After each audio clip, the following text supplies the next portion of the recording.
The closest I've been to a Bigfoot that I can say with almost absolute certainty was when I went on an expedition to West Virginia.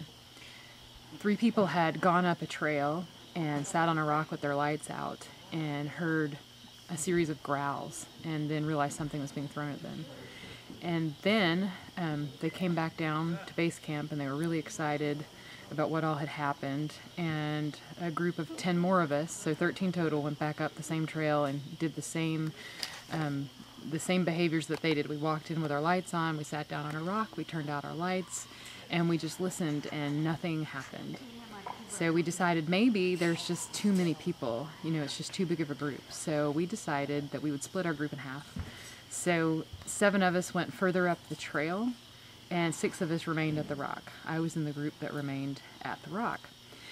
We decided to radio back and forth between the groups and to do our own wood knocks and our own howls back and forth between the groups. After the very first wood knock that our group did for the other group, we were answered immediately with an ear-shattering, just incredibly loud tree knock that came from directly between the groups. It wasn't either of the groups, and as soon as we all heard it, the other group immediately radioed back to us that wasn't us. We didn't do that. We didn't make that sound. Then after trying to get them to get the knocks to start up again, we weren't really having any luck after that really loud tree knock. We decided to try howling back and forth, and we did.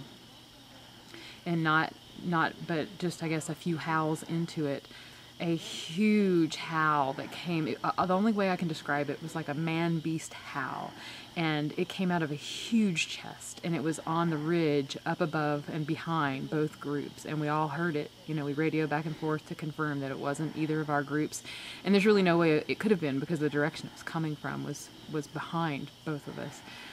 It was amazing.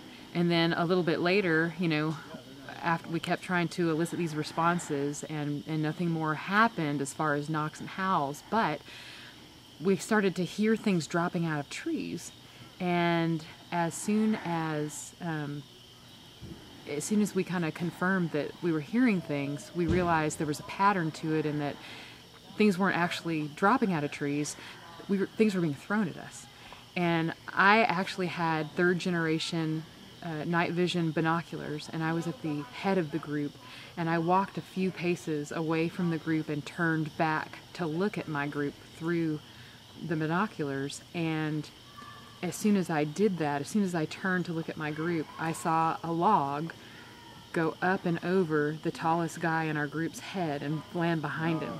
And so I immediately spun to the direction from where it came from, trying to find what had thrown that, and I couldn't find anything, and I could hear movement all in the creek bed beneath us. It was like something big was moving through there, but I couldn't see it. I couldn't see it with night vision, so I passed it to the other people in the group, like, can you see it? Can anybody see it? Because we could all hear it, and things continued to be thrown at our group, and we didn't see anything, and the same thing was happening to the group above us.